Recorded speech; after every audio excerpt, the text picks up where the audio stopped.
Hello, this is Roger Capello bringing you My Week at the Club, episode 41, I believe, where I bring you the action from the Wachusett Chess Club in Fitchburg, Mass. I've been away for several weeks, probably a month or more. I've had some interesting games, one that was very short, it was about 10 moves. Another one where I almost lost, I was on the ropes, but I managed to snag victory from the ashes of defeat. And then last week, Dave Thomas got after me with what I call the kitchen sink attack, where he threw. I was black, and on the king side, he pushed all four pawns and sacrificed a couple pieces, and I was dangling by a thread, but managed to defend and win that game. But that's all in the past. And what I wanted to bring you tonight was this week's game that I played against Ray Paulson, who's a very strong player at the club. And it was an interesting game because it had some sort of wild swings in evaluation. And I'll show you what I mean. At the time, I thought I played a good game, but afterward, the computer sort of disabused me of that notion. Before I get to the chess, though, I want to do a quick little astronomy tidbit for the day. And I wanted to revisit the Parker Solar Probe, which was in the news again this week. I had talked about it, I think, in episode 38. And it's a mission to the sun, to get close to the sun and study the solar corona and the region around the sun, solar wind. And it has a peculiar orbit that it's doing a number of passes. You can see it over here in the middle right panel. It's spiraling in toward the sun and making a number of close passes to Venus over the years to come. What's interesting about it right now, it's actually in at this point that's right here closest, or very near to perihelion, closest point to the sun. What's interesting is that it's now going faster than any man-made object that has ever existed before. The previous record holder, I think, was Helios 2 mission back in 1976, and it went up 153,000 miles an hour. The Parker probe today, I don't know if I can pop this forward. Yeah, I guess I can. Had a heliocentric velocity of 89 kilometers per second, almost 90 kilometers per second, which translates to just a tiny shade under 200,000 miles an hour. And eventually, after many passes, it will be going more than twice that fast. So actually, as it gets closer to the sun, it will be able to go 430,000 miles an hour. So that's pretty impressive. And you may recall that this all happens just from falling downhill. So the rocket's fired and stopped its progress in Earth orbit, where it was only going 30 kilometers per second, stopped it to almost nothing, and then it falls inward toward the sun, and there's this great, I don't know if I can show it, but gravitational potential well, and as it falls downhill, it speeds up going toward the sun, and then whips around the sun and comes back out. Anyhow, I thought that was interesting. And why don't we get on to the chess, though, since that's probably what you're here for. So, in preparing for this match, it's a third round of the tournament, and I knew I was going to be on board one facing Ray. And I've played Ray before and seen him play a number of times, and know that he is deadly in rook and pawn endgames. I've seen him win more close games where the rook and pawns are either even, or maybe has a slight advantage, and he manages to win an awful lot of those. So I didn't really want to play a sort of slow positional game. I thought I'd do something that was a bit more active, because I thought it maybe would put him into territory that he's not as comfortable with. So in preparing for this match, I decided to drag out my trusty old e4 that I used to play a lot, and expected that he would reply with e5 and that we get into a Petrov's defense, which is what he's played against me in the past before when I'd played e4. This time, however, he surprised me. After I played e4, he played c6, going into a Caro-Kann, and so we went along the general lines of Caro-Kann. White tries to grab the center, black counterattacks. And what I then did was to exchange the central pawns and play c4, which takes us into a Panov attack, or Panov-Botvinnik attack, some people call it. And white can get quite an interesting attack, possibly at the cost here of, as you can see, of a isolated d-pawn. If he exchanges pawns now, this queen's pawn will be all by itself, won't have any pawns next to it to support it. But that can either be a strength or weakness. But I have played these positions quite a few times. So he defended the pawn. I attacked it again. He played nice c6, which is putting, as you can see, a second attack on my d-pawn. So if he were to exchange pawns now, then his queen and knight would be attacking this pawn twice and potentially winning it. So it needs defense, so I defend it. Now, a lot of times in the past, I've actually had my opponent in this position play bishop to g4, which is a pretty interesting sequence, because after trading off pawns, white plays queen to b3, and this gets into some sharp tactics on the queen side. Possibly at the cost, as you can see, of shattered pawns. Black can always take this knight, and I have to take back with the g-pawn. But it's quite promising for white. And even though it's, if it's played correctly by black, there are some drawn lines. It's not always easy to find those drawn lines. So I was kind of hoping for that. He did not play that. After I played knight f3, he played the more, knight f3, there we are. He played the more solid move, e6, defending that d-pawn one more time. Okay, so that is the most common and probably the best move in this position. I played a3, getting ready to expand on the queen side with b4 and possibly c5. He developed his bishop. I developed my bishop. I noticed I was putting off developing my bishop because I was expecting him to trade pawns and I'd have to recapture with the bishop. So if possible, I wanted to not waste that tempo. But I got to the point where I didn't have any other moves that were obvious. And in this position right here, to me, it's not clear where this dark squared bishop wants to end up. And so I didn't really have anything else I wanted that was profitable for my position. So that's why I went ahead and played bishop d3. He didn't actually exchange pawns. Instead, he played b6. And when he did this, my eyes lit up, maybe unjustly, because the computer's eyes don't light up. But to me, it looked like it was weakening the light squares on the queen side, and that I might have a useful attack over there.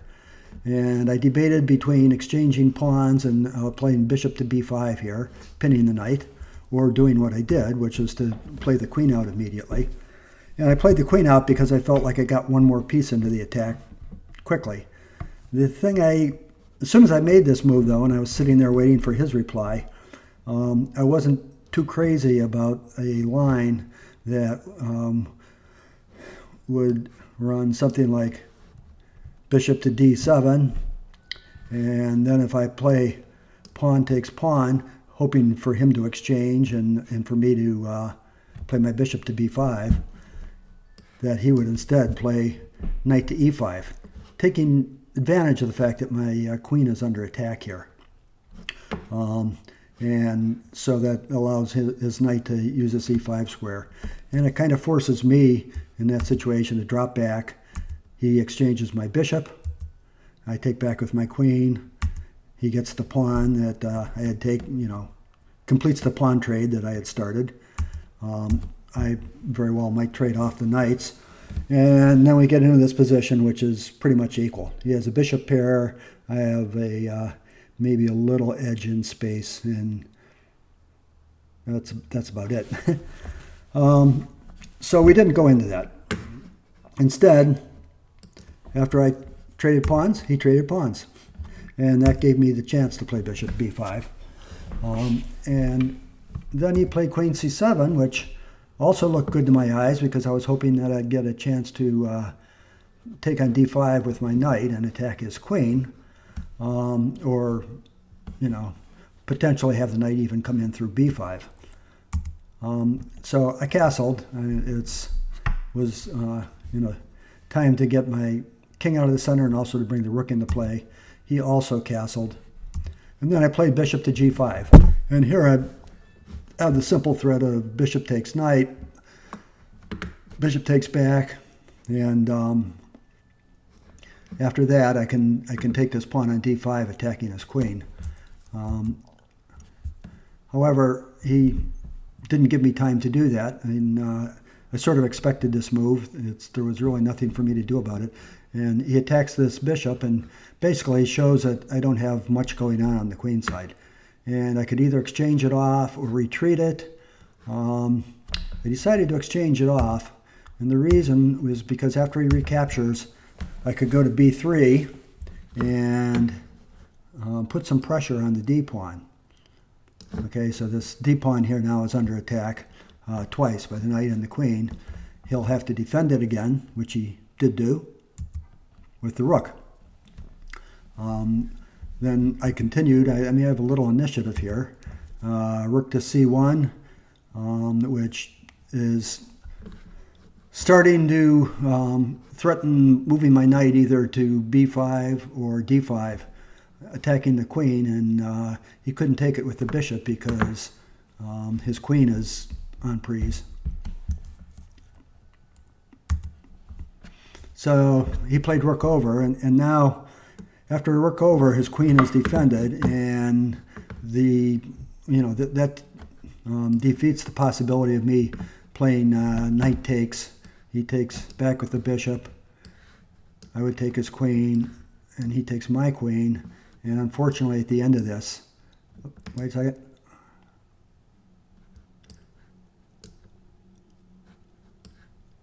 At the end of this, right. So he's a piece up. We both have one rook, and I have two minor pieces. He has three minor pieces. So that didn't work, and that's because his queen was adequately defended, and so that pseudo-sham sacrifice of my queen on d5 tactic is no longer working there. So let's scroll this up a little bit so you can see what's going on. So instead, I went a little too far there. I played rook f to e1. And now I'm starting to maybe put some pressure at some point on this bishop on e7. And I expected him actually to move it, possibly to move it to d6. But of course the problem there is that he can't do it right away because I would just play bishop takes knight. Right? If he did this, I could play bishop takes knight, and when he recaptures, he's really weakened his king side. Can't do it right away, but in a few moves, I expected him to do that after he either got my bishop to move away or after he put his knight somewhere else. Okay, so let's scroll up again here. I think I'm losing my scroll every time I do some more analysis. Okay, so what he did do is play the queen to b7, and that was smart because that now gets him out of harm's way of this pin. And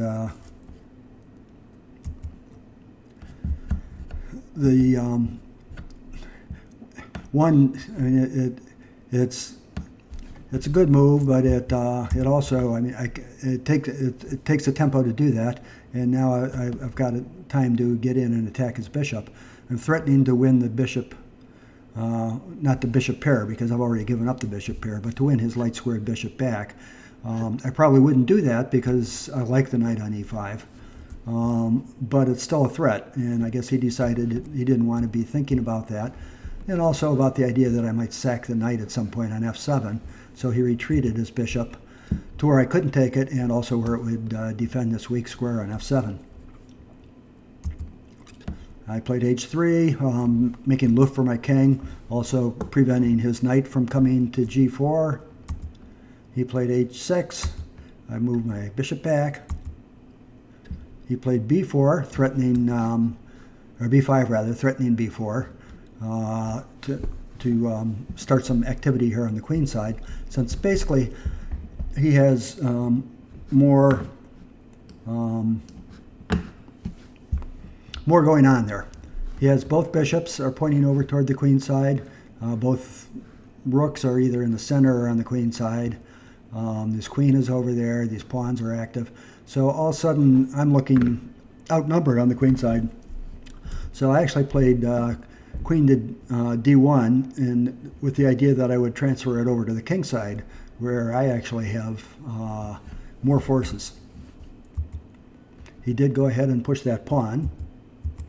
I exchanged it off, and then finally made a good move. And this was a move that the computer had been asking for about, well, what did I say here? Since move 19. So back when I played h3, it was already calling for this knight g4 move. And the reason it looks strong is because if that knight moves, I have a double attack. Like I said, I had this pressure on the e7 bishop. I have the rook on it and the bishop on it. If this knight moves, like if knight takes knight, at least this is what I thought, I could play bishop takes bishop and attack the queen. It turns out that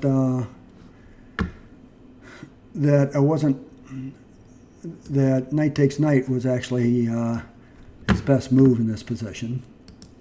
If you look at it with Stockfish,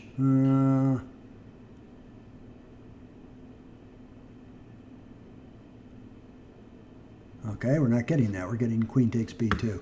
You can see that white is already about 2.5 pawns ahead. And it can't make up its mind about whether to take this pawn or to play the knight into e4. Knight e4 is interesting because that then blocks the line for my rook, and so I don't have a double attack on the bishop anymore. That's why that's good. Instead, what he did was to bring his queen back into a more defensive posture in order to defend this knight on f6 a second time without having to rely on that pawn. And that allows me to just ratchet up the pressure. I can play my queen to f3, and at least this was my thinking, and all of a sudden I have 3 attacks on this square. That turns out that's not such a good move. The eval goes from +5 to 0. Like if you're looking here, before I make that move, I'm at climbing here up to about +5, and then when I make the move, boom, it goes down to 0 or slightly below. And the reason for that is because this is where he can respond with knight takes g4. Okay, this wouldn't have been something I considered. I mean, this is the province of a computer, and I didn't think he could do it because I would simply play bishop takes bishop. But the problem is that I'm missing the fact that I have a weak square now in h2. So that's what I missed when I was discounting the fact that he could respond knight to g4 a few moves ago. And he takes check. It's not losing for me, but it's giving the advantage back to black. I play over with the king, and then he can check with his bishop. And you might wonder why he would do that, since I could just take it. But if I take the bishop, then he plays rook takes rook, right? And then rook takes c1. And now when his queen checks down here, this rook is undefended. My king moves up. He wins the rook. It's a long line. He gets my bishop and everything, but he ends up at the very end of it ahead. It's a long, complicated line. I didn't realize that was a possibility when I played queen f3. Neither did he. So he just saw the chance that I might do some serious damage here on e7. And so instead he played his king over to, I should stop the engine here, to help defend on e7. But it turns out this is not a good move. And there's something I'll tell you about the game right now that I guess I mentioned earlier, that this was a game where the evaluation, when you look at it with the computer, is bouncing all around. And it's kind of funny because I thought I played a decent game, but the computer disagreed. At least this is the kind of game that had enough tactics that the computer saw things that neither Ray nor I saw. And it was because of that the evaluation was quite chaotic. In fact, I think, let me see if I can drag this in. There. This is using the eval tool in Lichess, computer evaluation. This is the evaluation of the game in the 3 stages: the opening, the middle game from here to there, and then the end game. And these peaks in around here are around +5, and at the very end is where white wins. So you can see that at several places, I mean, white was always in pretty good shape, but this is the place we're at right now where there was a 5-point drop, and there are a couple of other places where there are precipitous drops as well. So I'll get that out of here so it won't distract us. Okay, so he played king to f8, which, the problem then is that the king's closer to the center where my pieces are attacking. And so I was able to strengthen my attack, played rook to e5. Now that's putting another attack, of course, on this d-pawn. So that's a third attack on the d-pawn, and possibly even more if I trade off the knights. Also, I'm threatening to double rooks on the e-file. Okay, he dropped back into a kind of a defensive posture with his knight to g8, which defends this bishop quite well. I traded it off. He recaptured with the knight, and then I put a double attack on it. Now I'm threatening, the simple plan of just rook takes knight, queen takes rook, rook takes queen, king takes queen, and I've traded 2 rooks for a knight and a queen, and also his king's in a bad place at the end of that. So it's a threat he has to do something about. At this point, his best move is just to play the knight to g6 and attack my rook. I didn't see that during the game, but Stockfish pointed that out. So instead he made what looked to me like a strong defensive move, rook c7, and is holding on to that point on e7 pretty well. But the problem is that I have this move, rook e6. And it's attacks the queen. This pawn is pinned by my queen, so it can't take his rook. And the queen has to go somewhere, can't stay on the rank. And if he goes to the d7 square, which is really, for some reason, that's all I really considered, then I can just play rook takes knight. And we get into that variation I just told you about. Now, he has a different idea, a different plan, which was to play to b4, which is a better move. Okay, and then I have to ratchet up the pressure. And here I make another one of those precipitous errors with with sacking the knight on h6. And the idea here is that, the idea is if he were to take the knight, to be honest, the main move I was considering was rook takes pawn, but that doesn't quite work because he's able to, at least not immediately, because he's able to rally around the king and defend. But an even stronger possibility that Ray mentioned, and I might have seen as I looked at my move, is to play queen f6 right here. And now with queen f6, all of a sudden I'm threatening to take with the queen, I'm threatening to take this pawn check, and he has no place to go, and he's going to end up getting checkmated over here on the king side. So probably, the immediate threat is just play rook takes knight, and when he recaptures, then the queen to h8 is mate, so he has to do something about that. So it's a very bad situation if he accepts that knight. He didn't accept it, though. So when I took the pawn, instead he took my d-pawn and brought his queen closer to the center, which struck me as a reasonable try for black. But it does allow me to attack him with my knight, which is a so-so move.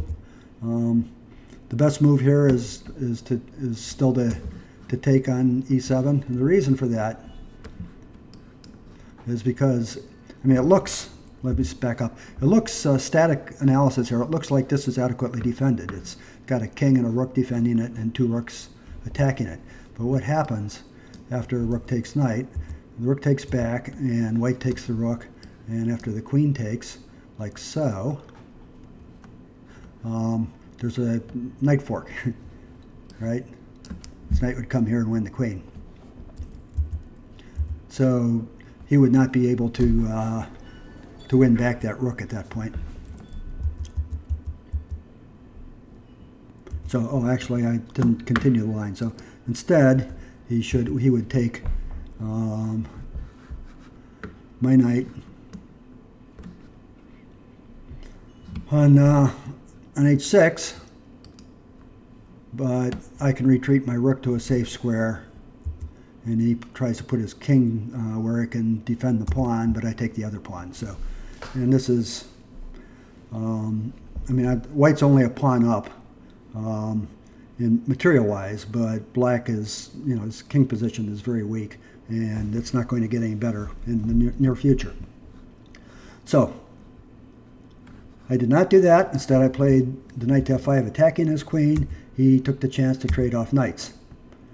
Okay. There was a little trick, I suppose. It's not much of a trick. The pawn can't take the rook because I would play knight takes queen check, which would be devastating. Okay. So he traded off knights. I took back, and then he looks like he has a nasty skewer of my rook to my queen. But I have a counter move here, which is to pin his bishop. And if he takes my queen, right, that would be a horrible mistake because that's checkmate. Okay, so he did not do that, he being Ray. Instead, he played his rook to the file where my threats, like in this position, my threats, because I have this E file totally under my control, arise out of that. And so, I'm threatening like queen to h7 and then playing queen to h8 with threatening checkmate, things like that. And so he has to do something about those things. So instead, he played the rook to e8 to take over, to contest the E file. And when I traded off rooks, he took back with the king. It turns out it would be better to take with the bishop, but in the interest of time, I won't show you that line. You can pause the video, I guess, and play from the analysis on the right-hand side there. So at this point, I'm not quite sure why I played queen h7. I forget, to tell you the truth. That just gives him an even game here if he has the right response. I mean, it's really this. I do have to move the queen, but I can play queen to g5 and threaten rook takes the d pawn. Instead, I played queen to h7, and that gives him time to bolster this the d pawn. But he didn't do it. Instead, he played the rook back to defend the back rank. And that then gives me time to take it with the rook. And so now this is a serious problem with the white pieces, the major white pieces running over the position. He played queen f6. And here I should say time. My old nemesis, Ray, had probably there's 10 minutes, something like that on this clock, and I had about 2 or 2.5 minutes. And it was about when I gave over my score pad to Paul Godin to keep score for me, because I was under 5 minutes, you're allowed to do that. You don't have to keep score anymore. And so I was having to make quick moves. Anyhow, that's my excuse, and I'm sticking to it. And I was looking at the nice solid rook d1, which is a good move. And for some reason at the last minute I saw this idea that, hey, my knight can jump in here and attack his queen. Well, I didn't even look over here at the fact that his rook can come down, boom, and check. Zwischenzug, and I have to move up. And then his queen, I was expecting his queen would come here, check. I don't want to get into a defensive posture or just, coming back with my knight. If I play pawn up, he can play queen here to f3, and now he's threatening mate in one move, bringing the rook over to h1. And the question is whether or not I could win the position, and with him on the him having mate in one. But he didn't do that. Instead of, well, he did check me, and I came up. Instead of coming in with his queen to f4 check, he went and grabbed the b pawn. But the problem is that then gives me the checking initiative, if you want to call it that. And so then one more time, white is winning in this game. So queen g8 check, king has to come up.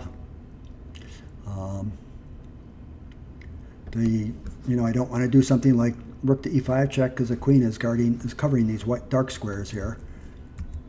But I do have time to maneuver my knight to where I could check him. But it turns out that's a mistake. And he makes a counter mistake, so I don't get burnt. What I should have done in this position is, I forget what I should have done. The problem right here is that he can get a perpetual. After I play knight to d6, he has a rather sneaky move of sacking the rook. And if I take it, he checks me here, I come up, he checks me here, and now I have to go back because this doesn't work anymore because of this check. So, and he'll just check me on f2 and f1. So that's no good. Instead of knight d6, I had, in the interest of time, I'll look here, to bring that's right, to redeploy the queen to h8 and bring it back out to where I could check from the front side again. But that's not what I did. I played knight to d6. Fortunately, he didn't see that rook sack. And when I played knight to d6, he played what looks like a reasonable move here with the bishop answering this attack on f7. After all, in this position, my queen is threatening to take on f7 here. And so he played his bishop to where it defends f7. And oh, by the way, is attacking my rook. So it looks like a good move and stops checks from happening along the e-file and so on. It looks good all around, but the problem is that my knight can just check him, and he has to take my knight, because if he tries to move his king, that's the only square he can go to, and I will just play queen takes pawn check, and that's mate. Sorry. During the game, and even during my analysis afterward, I thought that what was happening here was that his king was moving and that I was going to be winning his queen, that it was an X-ray attack on the queen. But by Jove, it is actually mate, because the knight's being defended by the rook, and all the escape squares are covered. Interesting. Okay, so bad move to move his king to f6, so instead he has to play bishop takes knight. That allows me to come in with my queen check. He only has one square to go to. And now, if you take 2 seconds, which might be 1 second more than I took, you'll see that there's a checkmate on d6. Unfortunately, I didn't see that. Instead, I saw a longer checkmate. I saw this just because it's a pattern that I'm familiar with. Checking with the queen. He took, I checked. He went back, I checked. And now, of course, the king has to go to e8, and then the queen mates on f7. But he resigned at this point. So it was an error-filled game, is what it was.